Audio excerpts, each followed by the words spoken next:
It's been a shocking day, heartbreaking, really sad, and something I'm struggling to come to terms with. Ricky was such a wonderful human being. Everybody at Sky worked with him so closely.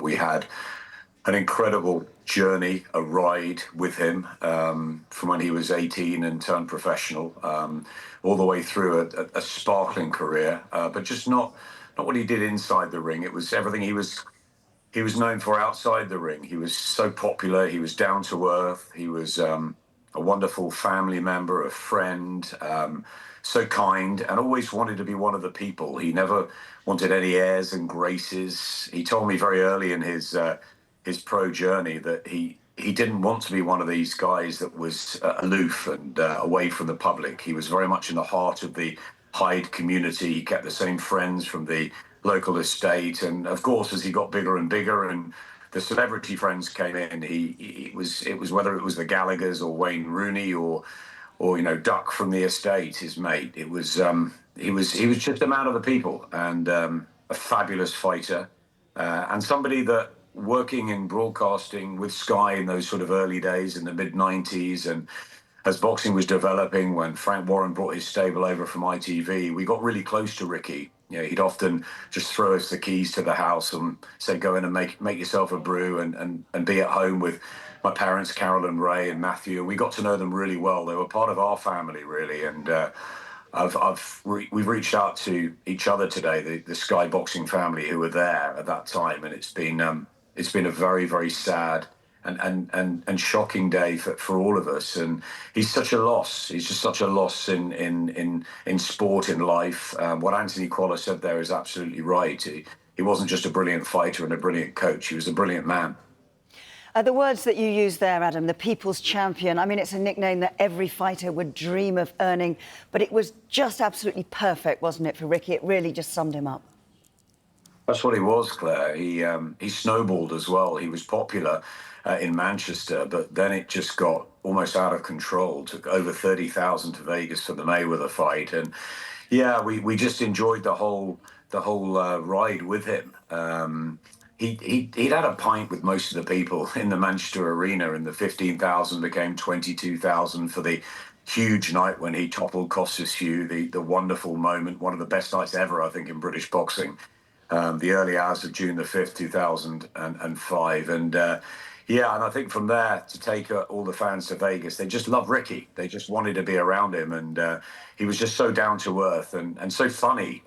He was a great raconteur, a great after dinner speaker as well, after his retirement. And he was just fun to be around. He was a massive fan of Only Fools and Horses. He was always playing pranks. He was just...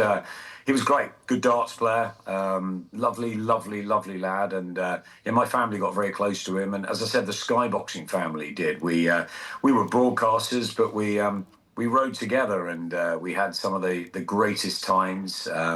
My cameraman David Kane and I spent so much time in that Hatton household, and the parents, Carol and Ray, and brother Matthew, just all around us. And it was a unique insight into a wonderful athlete. He was a brilliant amateur, a fantastic professional, had a great relationship with Billy Graham, his trainer. Frank Warren promoted him and guided him expertly into that fight with Costas Hugh. And then, of course, he fought the likes of Mayweather and Pacquiao, and just losing to two of the greats. No disgrace there. He was always exciting, always fan-friendly style, and just great outside of the ring, and that's where he really got his props. He had the fry up on the morning of the fight. He'd have a pint of Guinness in the hotel bar afterwards. He was just accessible, and I think that in this day and age, you don't quite have that relationship with athletes. We were very, very spoilt with Ricky Hatton. I don't think there'll ever be another Ricky Hatton in terms of what he achieved and his popularity amongst the British public, but I don't think there'll ever be another Ricky Hatton as a fighter that you can work so closely with. We were really fortunate, and they were wonderful times. Ricky's documentary is a powerful and it's brutally honest look at his personal life and his battles with his mental health. Can his bravery in opening up and talking be such a big legacy for others to follow? Absolutely. Ricky Hatton, MBE, not just for his achievements in the ring, but for everything he stood for outside. He wore his heart on his sleeve. He was very open about his struggles. He really found it difficult to come to terms, especially with the second defeat to Manny Pacquiao. I think that haunted him, and yeah, he was very open with his mental health battle and the sadness and the shock, I think, here, and I've heard Steve Bunce talk about it today as well, is that I saw Ricky a few weeks ago, and he was in great spirits. He was just preparing for an exhibition fight in December. I was talking to his cutsman and one of his coaching team, Kerry Kays, last night in Belfast. And he'd been asked to work the corner, and it was sort of all full steam ahead for that. He seemed very settled, a father, of course, a grandfather now, really enjoying that. And so that, I think, was the really, really horrible thing to hear this morning. That just the suddenness of it all. Because, as I said, when I last saw him, he was in great spirits. But Ricky was just such a lovely guy to be around. He always had time for everyone. He made everybody feel welcome. It didn't matter who you were, what role you played. He'd have a crack with everyone. And we had some amazing times inside that Billy Graham gym. He had some wonderful Manchester fighters that he rolled with, like Anthony Croller and Michael Gomez, Anthony Farnell, Matt Macklin, of course, from Sky. That so many of them just loved Ricky. Jamie Moore was a big friend of his as well, the trainer now, and he's devastated, as we all are today. It really is a very, very sad day for boxing and for sport and for life. We've lost him too soon. Very much so. Could you just sum up finally for us, Adam, what his boxing legacy will be? Well, he'll go down as one of the great fighters that we've produced in British boxing, no doubt about that. He was a two-weight world champion, and maybe he won't be remembered like a Joe Calzaghe or a Lennox Lewis or a John Conte, but he's not far behind them. So I think he'll be. His legacy is there. He was an exciting fighter. He was a technically astute fighter. He was a very courageous fighter too.